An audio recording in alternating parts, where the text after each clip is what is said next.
Hey, everybody, welcome to Ask Dr. Testosterone, starring Dr. George Entuliados. And today we have a very, very special guest, his colleague, Dr. Massimo Spattini from Italy. Dr. Spattini is a specialist in sports medicine, nutrition, anti-aging medicine. He's an author. The Calm Diet was a very famous book, and he's got a new book called Nutrition and Supplementation.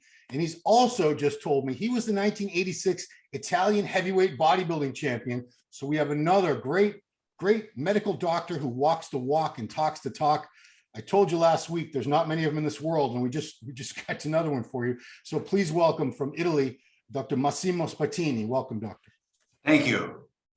Take it Hello, away, Massimo. I'm very glad that. Hi, George. Yes, I'm very glad we communicate even online. We're gonna see each other at the Mr. Olympia this December. Yeah, I look forward to see you in Las Vegas. Yeah, I will bring your book for you to sign it to me. It's a great book. I'm reading by the pool here, and it's great information. And yes, we met together just before the New Year's Eve 2014. I stopped my bodybuilding career. I retired, and then I came to Parma to get your. I remember very well. Yes. So I visited you in order to introduce me to replacement therapy and later to anti-aging, because you're very special to anti-aging. And now you become the better doctor. No, come on, no, okay. I always pay respect to my pass the master. No, but I always say that Massimo is my alter ego. So bodybuilding and doctor, and he's very open-minded, unlike the other doctors that are very strictly minded with testosterone.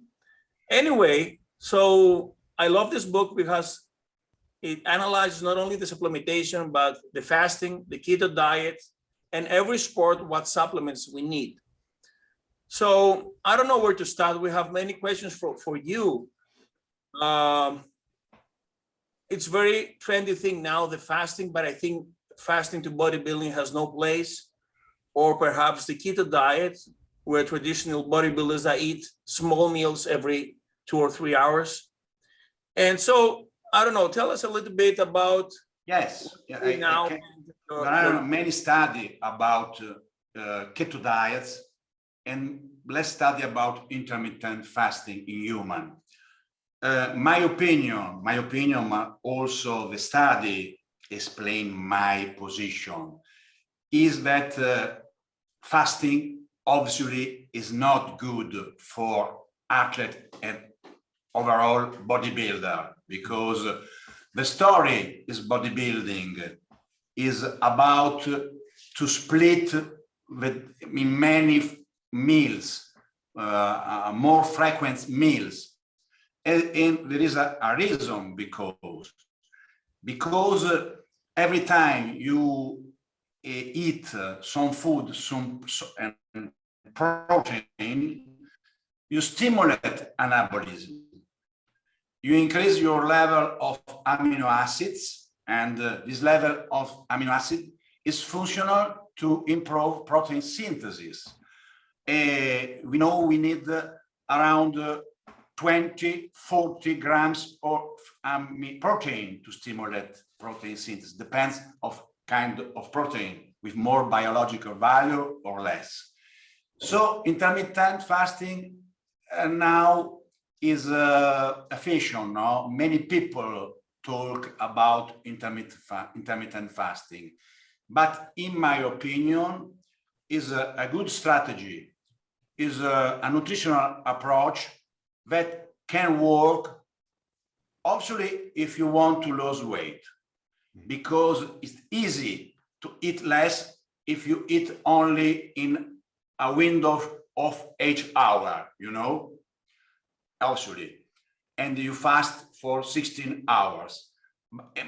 But also there are studies that show that if also you eat the same amount of calorie in 8 hours, you lose weight the same. Yeah, but Massimo, when you have to eat 2,000 calories in 8 hours, don't you spike the insulin? Yes, but absolutely. But you spike insulin every time you eat. Every time you introduce some food, mostly carbohydrates, but also protein, you spike insulin. Instead, in the 16, because usually the intermittent fasting that people know for the most is 16 hours of fast and 8 hours of eating. In this 16 hours of fasting, you improve a lot your insulin sensitivity. So when you eat, also if you eat more concentrated, your insulin increase less because you have more insulin sensitivity. So the stimulation of insulin is less. And also fasting for many hours, more than 12 hours, increase also the production of ketones, ketones body, you know. Growth hormone, also glucagon. Yeah. No, glucagon also, but also ketonics, hydroxybutyrate acetone, that have anti-inflammatory effect. Okay. So, in my opinion, intermittent fasting is good if you want to lose weight, if you want to improve your insulin sensitivity, if you want to decrease your inflammation, and maybe is better for older people. Longevity. For longevity. Also because you know that when you become older, your insulin sensitivity become worse, decrease. So every approach, every nutritional approach that improve insulin sensitivity maybe is something of good. Also because, you know, when you become older, there is a problem also of in the protein synthesis. There is a problem of anabolism because your insulin sensitivity decrease. When you introduce protein in amino acid, this amino acid don't go very easy inside the muscular shell because the insulin doesn't work very well. So doing intermittent fasting, you improve insulin sensitivity, and in this case, maybe you can improve also muscle size, muscle synthesis. But for young people, for athletes before 50, in my opinion, intermittent fasting absolutely is not a good strategy for increased muscle mass. You can increase muscle mass the same, especially if you train in the window of you eat, because if you train in the window when you are fasting, you go in catabolic state, no? But it's not the better way. The better way, in my opinion, absolutely, is splitting meals during the day. And we know that most of the bodybuilders eat 4, 5, also 6 times a day.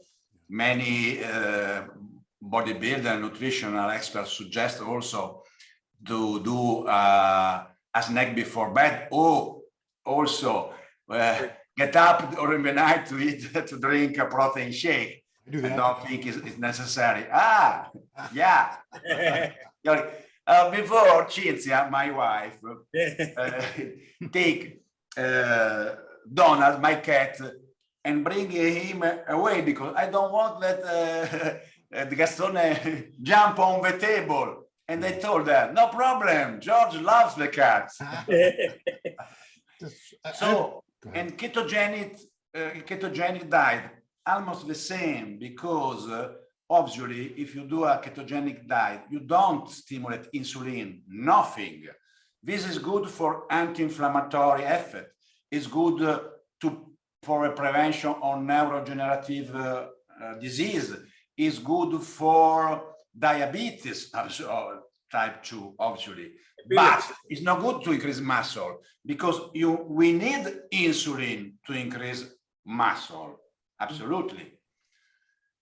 So, in my opinion, intermittent fasting maybe you can do as a strategy sometime just to eventually, if you want to lose some fat, eventually to want to have some inflammatory effect, for also a restricted time, because if you prolong the time of intermittent fasting, you decrease your hormone, you decrease EGF-1, you decrease testosterone, you decrease insulin, no?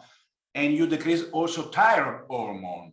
Yes. So if you do intermittent fasting because you want to lose weight, but in a long time, your thyroid goes slow. So you don't lose weight because your thyroid doesn't work very well. So in my opinion, intermittent fasting you can do when you want to lose weight, but just for 1 month, 6 weeks, no more, or 1-2 days a week. But if your goal is increase muscle mass, don't go in intermittent fasting. Yeah.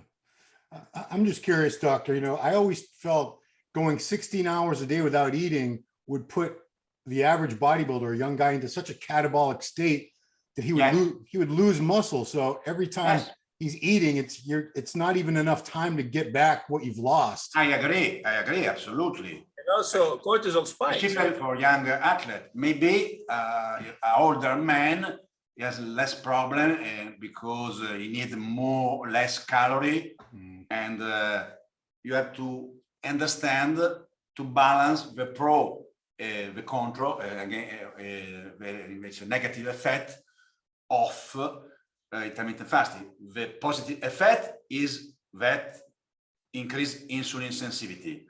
The negative effect during fasting, you go more easier in catabolic state. Absolutely. George? Yeah, and Massimo, now speaking about replacement therapy, do you believe that we need to replace just with a basic androgen testosterone, or like Dr. Thierry Hertog from Belgium that says a multi-hormonal stack is better, like DHEA, pregnenolone, DHT, growth hormone, HCG also, it's better for the man, not the woman. Well, let's talk about the man. About the man. I wrote recently, 6 months ago, a book in Italian, Nutrition and Supplement for Hormones and Mind. And the preface was made from Dr. Hertog. Oh, okay. Yeah. I am friend with Dr. Hertog. I went many times to his congress school in Belgium. And in my opinion, Hertog pushed maybe too much on hormone therapy. He has a vision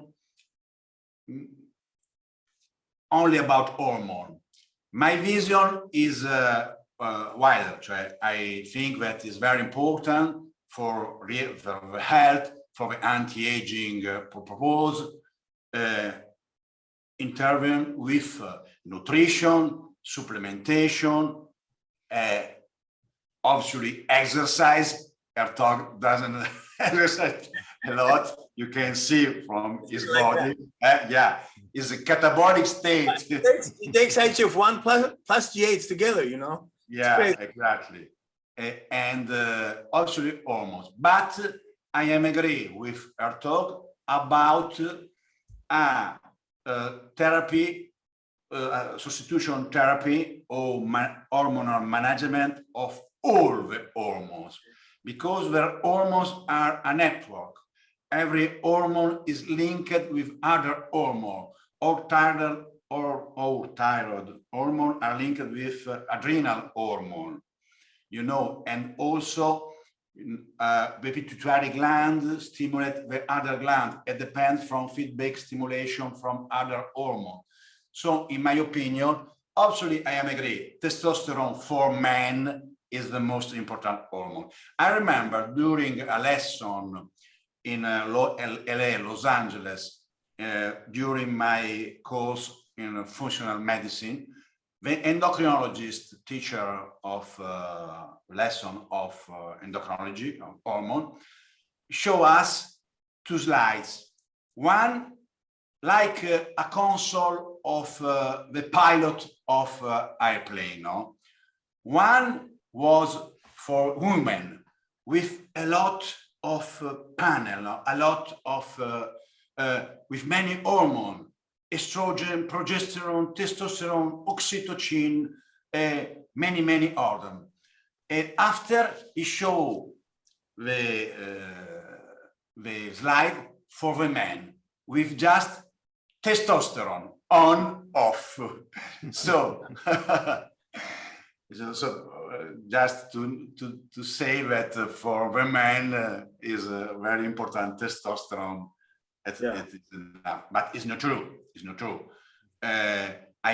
Aging is a complex mechanism where most of the hormone go down, except insulin, because you become insulin resistant, so insulin increase. And now often also cortisol. Cortisol usually increase with aging. Also, if now we can see many old people that aging have a low cortisol because they came from a long period of stress. So there is the adrenal burnout, adrenal fatigue, no, with low cortisol, and is another problem. Usually, doctors don't know about this problem, but there is a lot of people who have this problem.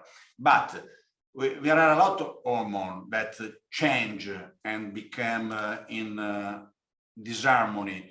So if you have testosterone is the best one, but for example, is very important also progesterone for men. Yeah, usually it's easy to find low level of progesterone in aging people. And progesterone is important to balancing other hormones and also for the brain function, and is also a hormone who has anti-inflammatory effect. Pregnenolone too. Pregnenolone is progesterone, huh? Yes, exactly.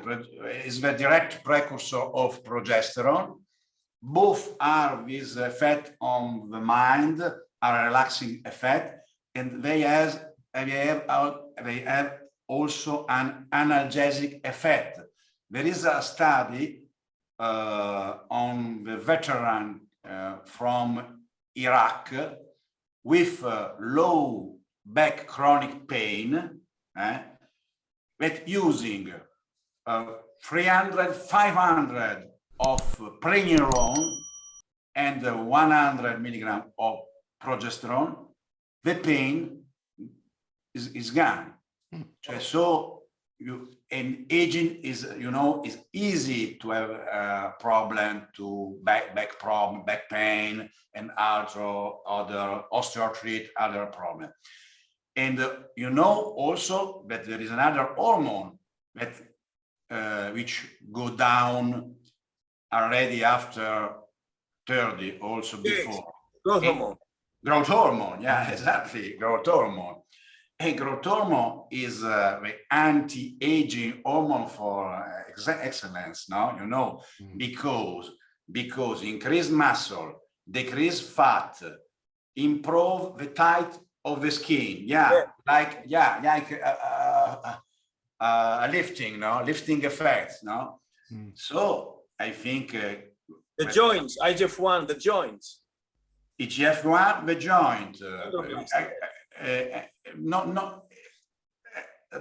Double sword effect, because if you increase too much, the age can worse. And also diabetes, too much of GH. Absolutely, because GH is a hyperglycemic effect. But if you use low dose, as you have to use in anti-aging purpose, there are no problem.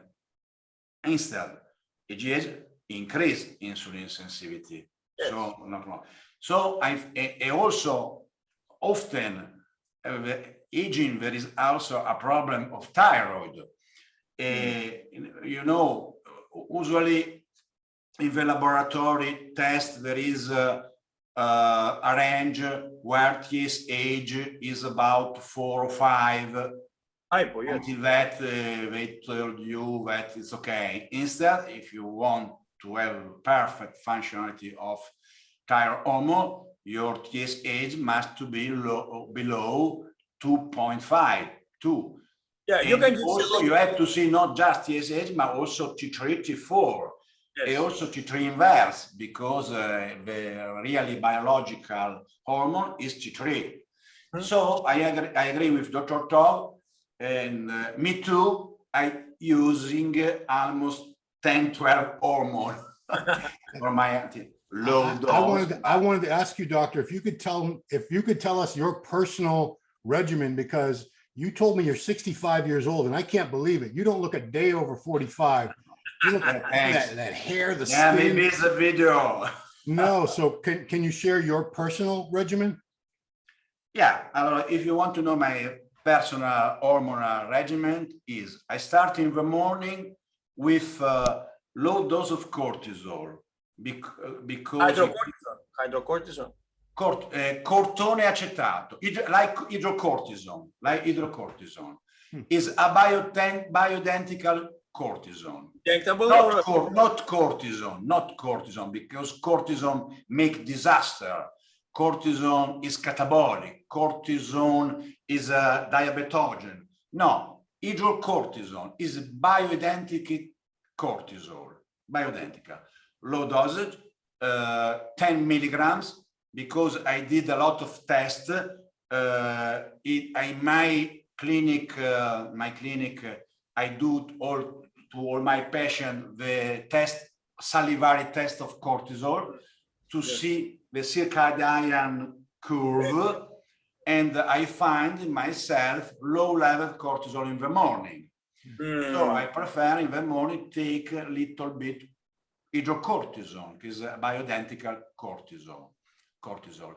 And at the same time, I take DHEA, yes, the epiandrosterone, because these two hormones go together. The adrenal produce them together. When you are under stress, your body produces cortisol and DHEA, because cortisol gives you energy immediately, because a neoglucogenetic hormone, no? Catabolic, it catabolizes protein and transforms protein in glucose. But in the moment you need energy. No? If a tiger go out from the jungle, you need energy. And the stress is a good thing, because produce cortisol, adrenaline, which increase your glucose in the blood, and use the glucose to run faster you can, no? Faster you can. Yeah. Obviously, in acute condition is good, but if the tiger go out every half hour, at the end you catabolize your muscle, you begin. Visceral fat also. Yeah, and a long time, chronic, because why? Because increasing glucose, there is a secondary stimulation of insulin, and more insulin resistance make you fat in the belly. Yes. In fact, the people who has a high level of cortisol has also belly fat. Insulin resistance. In fact, in my book, The Comp Diet and Sport Reduction, I speak about this localization of fat, different from men, women, and also body type.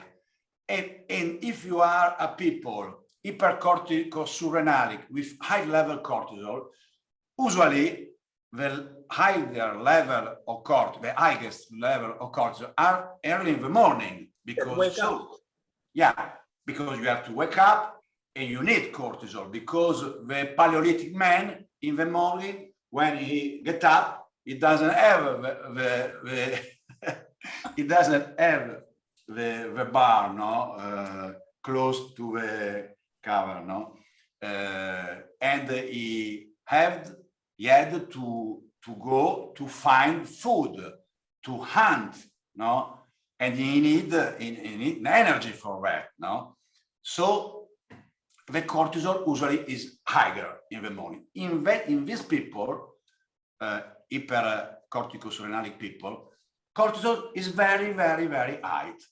So if you eat in the morning also a breakfast with a lot of carbs, because usually people say, yeah, you have to eat carbs in the morning, don't eat carbs in the night, because if you eat carbs in the night, you become easily fat because you don't use as energy. Instead, in the morning, you use carbs and you use the carbs during your work, your job. But the problem is that now most of the people has a sedentary job. So we stay sitting on the desk, no? So we don't need a lot. Because of stress plus high insulin, and then... Yes. So if you has usually high cortisol and you eat a lot of carbs, your insulin go very, very high and make you fat. Instead, if you eat less carbs in the first part of the day, okay, and also you train maybe in the afternoon, because this kind of people work better in the afternoon, and you eat most of the carbs at dinner, the carbs doesn't grow in fat because you before depleted your liver of glycogen.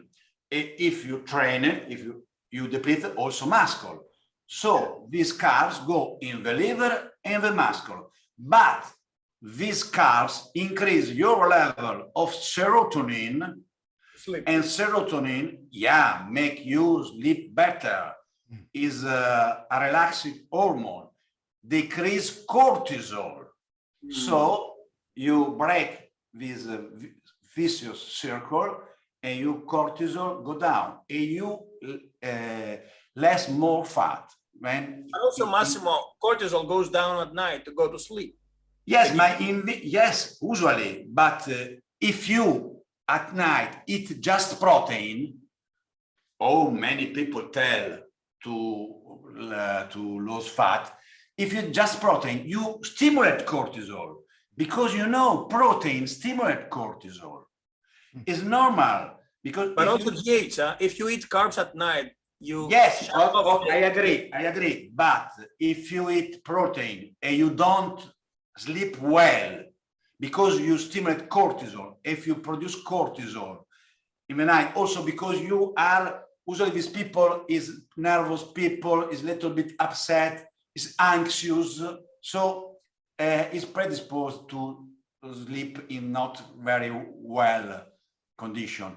But if you sleep better, you stimulate better AGH. If you don't sleep, you don't produce AGH. Yes. So if you put together all these things for this kind of people who has belly fat, and also there is a much better compliance for this kind of diet, because this kind of people, because he has they have cortisol high during the day, in the morning they don't need they are not particularly hungry, they don't need to eat. Usually, in fact, they jump the breakfast. Maybe they take a coffee with sugar, the worst. Because coffee increases cortisol and sugar increases insulin. And this kind of people, if eat carbs at lunch, they have we are going to take a nap because they have insulin resistance. Insulin resistance, and they have not hyperglycemia. Exactly. So they feel better if you eat less carbs and more protein, because protein stimulate the glucagon, stimulate adrenal, and you feel more energy. Okay. Instead, these kind of people at night, they feel more hungry. And if you tell to these people, eat only protein, they try to eat only protein. Maybe after an hour or 2 hours, they go to bed, they can't sleep, they get up, open the frigidaire, and eat everything. Cake. Biscuits, cakes, yeah, exactly. After go to sleep better. So, testosterone also, huh? Oh yeah, Yeah. we didn't finish your regimen. We only got as far as So sorry, because George asked me other things. It's okay. So, allora, cortisol in the morning with DHEA, because they have to go together. Cortisol is catabolic, DHEA is anabolic. Always, also, if you have some problem, medical problem, because you have to take cortisone, you always must to take together DHEA. Support adrenal. Every people, to limit the side effects of cortisone. Okay. So, and I take also some pregnenolone, 100 milligram. Now, in this moment, I am taking high dose of pregnenolone because I have a low back pain, because I have a vertebral stenosis coming from a motorcycle crash.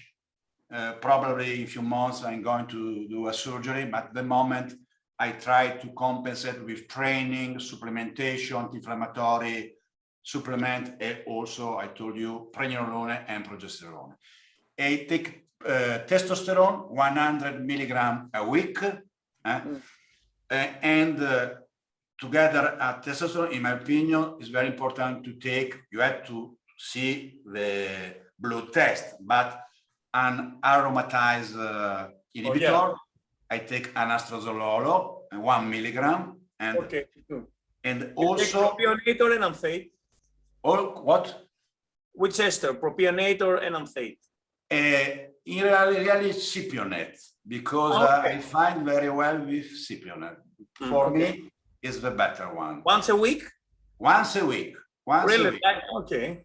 Yeah, the minimum anti-aging. But sometime when I want. Yeah, because if you inject on a Monday, then you spike on Tuesday, Wednesday. Yes, I agree. But Friday, I do gonadotropin chorionic. Okay. Friday. Okay, then. So it's another spike of testosterone. Yes. No, I think maybe it will be better to do split in two, maybe 50 milligram Monday, 50 milligram Thursday. But I don't like too much injection, so I did my test. I see that. How much HCG? 500? Yes, 500. Sometimes 500, sometimes 1,000. Split in two. So Friday 250, Saturday 250, or 500. Yeah. Okay. This, and also I take AGH. AGH 1 milligram. 1 milligram. Yeah, 1 milligram, 5 days a week. I can do more. I sometimes try 2 milligrams, but for me, it's no good for my problem of the back, because you know, for example, that AGH, one side effect of AGH is edema and the tunnel syndrome, no? Carpal, yes. And because I have a stenosis in the channel, make worse. I feel more pain, so I can't go over 1 milligram. And really, I alternate 6 weeks of IGH with, say, 6 weeks of peptides. Okay. The GHR2 peptides, ipamorelin, that are peptides that stimulate your production of GH. So, Massimo, how do you train? Empty stomach cardio, weights in the afternoon?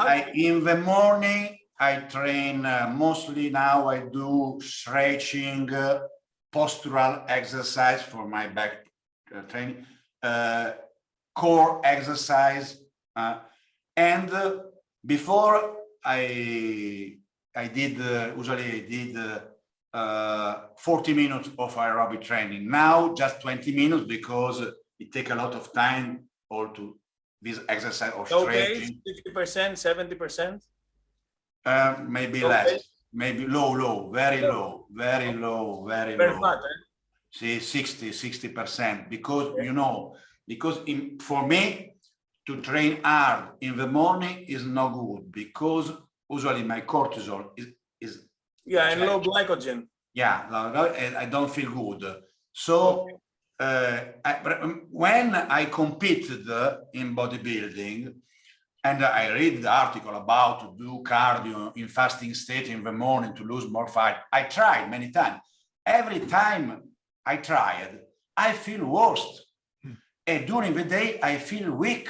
I don't have energy to do the weight training, the bodybuilding training. So every time I stopped to do aerobic in fasting state early in the morning.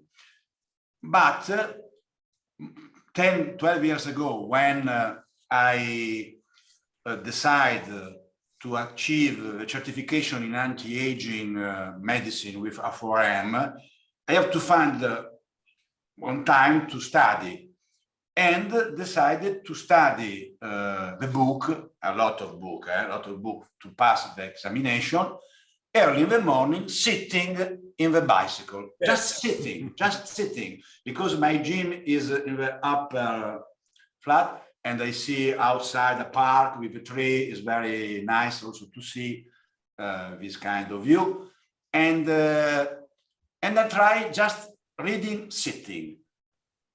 Day after day, I try to move my legs on the bicycle, but very slow, very slow.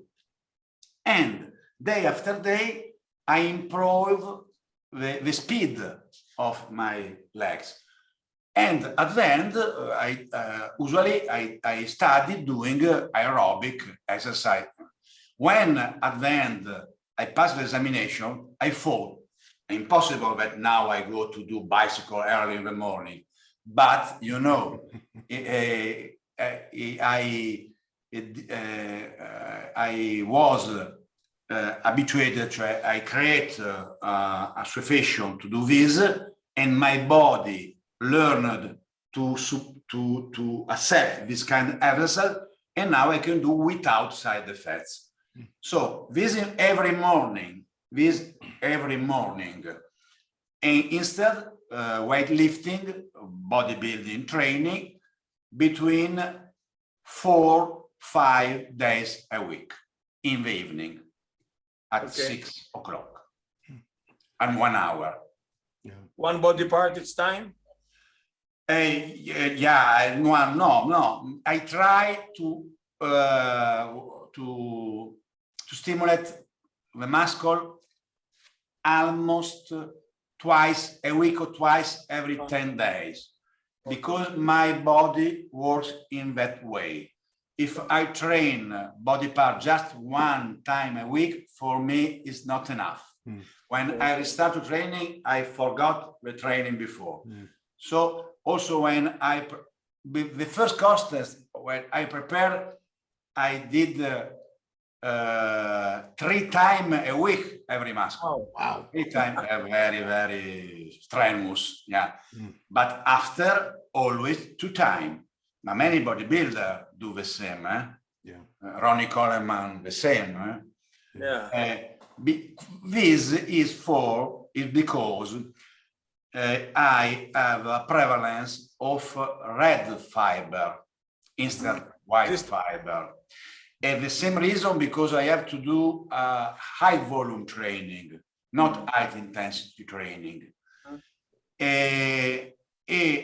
I did also genetic test to verify this condition. And when the laboratory made this test, we were afraid to tell me this, because knowing that I was a bodybuilding champion, you are not gifted, you are not predisposed to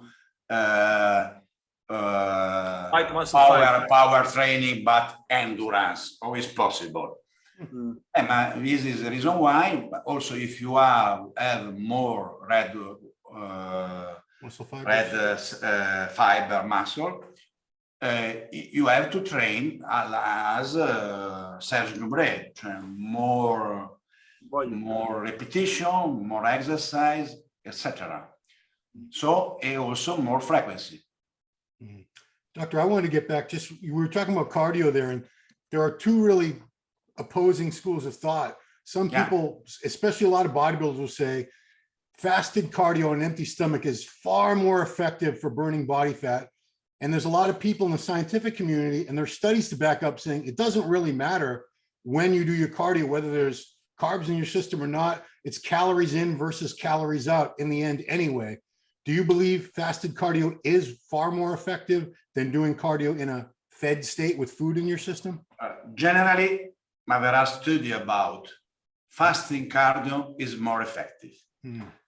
Because, okay, the problem that the most important thing is the calorie balance. So it's not important when you do training, it's not important when you eat, but only thing important is the calorie. It's not true. Oh. It's not true. But I told before, no, explaining about carb diet. It's different if you eat carb in the morning or if you eat carb in the night. It depends on which kind of body type you are. So doing a cardio in fasting state in the morning, you lose more fat. You use more fat because there is a low glycemic level. So, low insulin, high glucagon. Exactly, there is high glucagon. Exactly, IGL. So you burn more fat. So, but depends, because I made my example. Sometimes could be more catabolic. So for a bodybuilder, could be not a good idea. LCAs, glutamine. Exactly. You can take glutamine, some amino acids, maybe carnitine to increase also, and also catabolic effect. And so I think cardio in the morning, but I say before, depends from everybody. Everyone is different. There is not an only way. There is some parameter with a range where we have to stay. But this range is big. So for some people it's better, for others not. But generally you lose more fat doing cardio fasting in the morning. Okay, gotcha. Doctor, in your book, you have two types of losing fat: high protein, low carb and low fat, and the other is high carb, high protein, zero fat. In the second one, you train like a machine and you burn calories. Because Jay Cutler told me I never go below 400 grams of carbs in the diet. Myself, I have to go now to 100. Another athlete who promotes this kind of diet is, I don't know now because now I don't follow him too much, but when I was very friendly with him and trained a lot with him, and also I bring him around Italy to do seminar, is Milo Sarcer. Milo Sarcer is high level carb, almost zero fats. Yes. Carbs also during training to improve energy. Another big athlete was my friend. I trained with him a few times, and we spoke a lot about is Lihaney. Lihaney hit during the preparation contest. He increased calorie, increased carbs, because he increased training, increased carbs. This is what Ronnie Coleman did with Chad Nichols. He was doing more food, but more cardio also as he was leaning out. And he got bigger, you know? So it's a different approach. It depends. Gaspari also said, I don't go very low in carbs because they are catabolic. It's Gaspari said that, yes. See, in my opinion, very low carb is not good, very low carb. Because exactly as you did, as you told, The carbohydrates are important, yeah, for a right stimulation of insulin, are important to replenish glycogen in the muscle, so you can feel the training, you can train well. If not, you have no energy. But depends also. When I was younger, my diet was around 4,000 calories minimum. Now it is not. Now I have about. Amir told me in depletion he went 50 grams of carbs only. Yeah, exactly. So Milosacha depleted with he did the carb down before the contest with 200 grams of carbs. Dorian Yates the same, yes. For him was a depletion. Yes. So depends. But in my opinion, you have to find your better strategy. For some people, in my opinion, for older people, actually you have to decrease carbs. For young athletes, carbs is very important. How much to decrease, you have to try. In my opinion, under 200 is better than go. 180, 200. This, in my opinion, is the limit. Complex, Complex. Absolutely. Absolutely. Would that depend on the size of the individual? Like he said, Jay Cutler, 400. We are talking generally, if a bodybuilder is 70 kilos, 160 pounds, is different than a bodybuilder of 250 pounds, obviously. Now we can speak about grams. And about grams, I can tell that, in my opinion, is better don't go down 2.5 grams for carbs per kilo. Quindi 5 grams for pounds. Massimo, what about protein? 3 grams in diet? Yeah, in diet, 3 grams, 2 grams, minimum 2.5, 3 grams, because you need more protein, also because they have a thermogenic effect, they have an anti-catabolic effect, so you need to increase.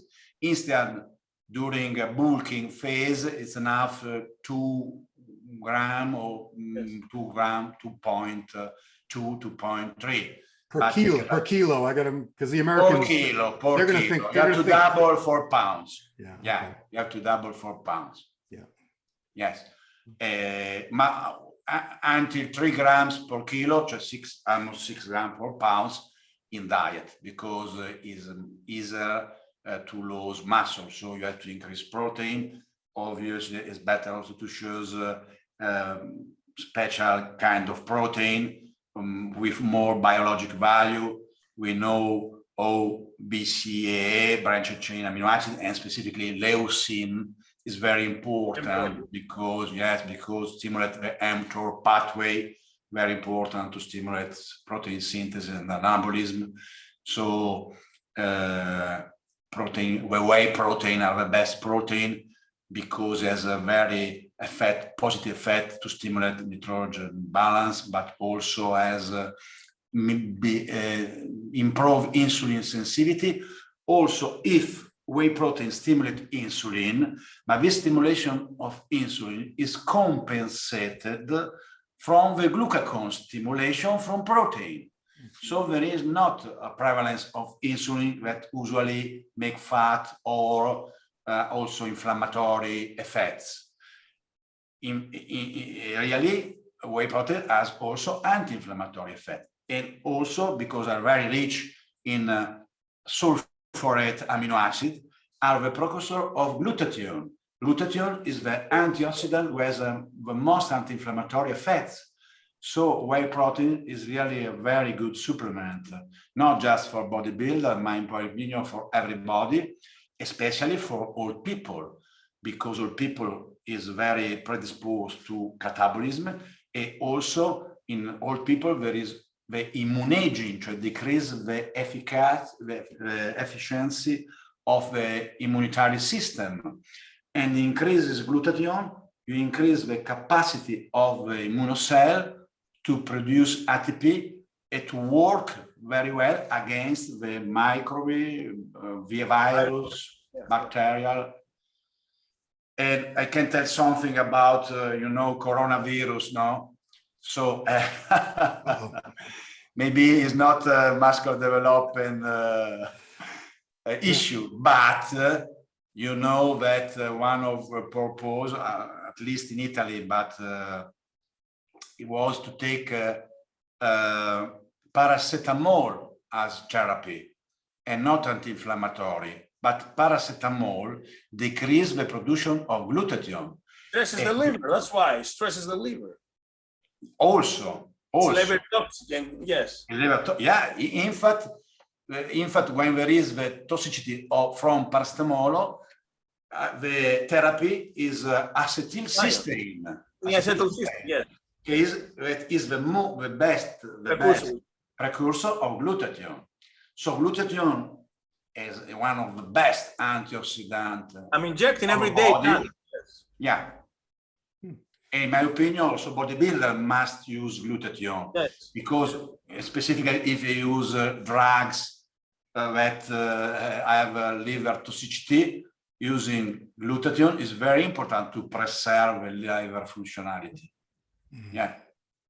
And the whey protein has inside already precursor to produce glutathione. Yeah. Question, doctor, what about red meat? Do you believe that's a good food for bodybuilders or something? Yes, red meat absolutely is a good meal because is naturally rich in creatine, for example, no? Because creatine is the muscle, a creatine in red meat is the muscle of the beef, no? Of the animal. So, and also because it's very rich also in many other nutrients by B12. Cobalamin. Cobalamin, yes, B12 is very important for the protein synthesis. It's very rich in also iron. Iron is very important. But one thing is very important. You have to eat the red meat coming from beef grass-fed. Yes, organic. Grass-fed. Because in this way, this meat have a better proportion of fatty acid. Because in this way they have more linoleic acid, cioè omega-3 acid, and less omega-6 acid, arachidonic acid, that are inflammatory. So there is many study about red meat that promote cancer and cardiovascular disease. But this study are made putting together all kind of meat, also processed meat, the rooster and other things. But if you eat meat from animal who live free, grass-fed, absolutely is a optimum nutrient for bodybuilder. Think to Arnold Schwarzenegger, no? He was a lot consumer of red meat. Right. Massimo, they say about Solomon that if it's not wild Solomon, it has absolutely the same. But what about mercury? There is a label of inflammation score about food, and the farmed salmon, he has anti-inflammatory score very high. Instead, the wild salmon. What about the wild that has mercury? I know this is another problem, really. It is difficult to bypass this kind of problem. But summarizing, appunto, put together side effect and pro, in my opinion, is better eat salmon, also if there is some mercury. Also because mercury is more present in bigger fish, like tuna, swordfish, shark. Salmon is in the middle way, no? If you don't want, if you want little mercury, it's better if you eat sard, ring, bluefish. Mackerel, yes. Mackerel also. Mackerel. So, in my opinion, salmon is a good. Also, there are also some studies that show that the protein of salmon has a leaning effect, cioè promote lipolysis. Omega-3, yeah. Yeah. No, not just omega-3 also. Omega-3 because improve insulin sensitivity, because improve the capacity of a red cell to transport oxygen to the cell, and you know you can burn fat only with oxygen. No, specific protein of salmon increase more the thermogenic and so have more leaning effect, more promote more the weight loss of fat. Okay, one final question, Massimo. What's your favorite supplement? Allora, let me say about three. Ergogenica. Ma allora, as I said before, the most important supplement are whey protein. Are whey protein because you can't. But what about taking creatine and consuming protein from other sources? Yes, but in my opinion, creatine is the second supplement, maybe for importance for bodybuilder. It's difficult to arrive to the amount necessary to stimulate hypertrophy. You have to eat a lot of meat to assume the quantity of creatine. And also depends, now in this period of my life, I reduce the amount of beef for because I think that I'm not interested too much to increase muscle. I'm more interested also to prevention on cardiovascular disease. So I prefer eat more fish than meat. Also, if I eat always meat, I told you, but I don't like too much red meat. So I eat red meat once a week, no more, probably because I don't like the taste. Not because not because I am going to be vegetarian, but maybe for many reasons. Red meat also more connective tissue. When you become older, you digest less protein, and because you chloric acid in the stomach decrease, and I take supplement also for this. So creatine, in my opinion, is the second supplement, and the third also because is anti-catabolic effect also if you don't train creatine. And the third supplement is leucine, because leucine. What is leucine? I was one of the first in the world, in Italy, to speak about branch chain amino acid. I remember when in 80 I went in Gold Gym in Santa Monica, speaking about the art and training here, and I told them about BCAA. Nobody knew about BCAA, really. Instead, in Italy, I did my a degree in sport medicine with a study using an athlete BCAA. Now there is the evidence that the amino acid of the BCAA more anabolic is leucine. So leucine is very important. Don't think about the new formulation of BCAA 811, 1211 is marketing. But what about you have to take leucine, maybe with protein to have all amino acid, or a complex amino acid, a complex of essential amino acid. Instead, BCAA, I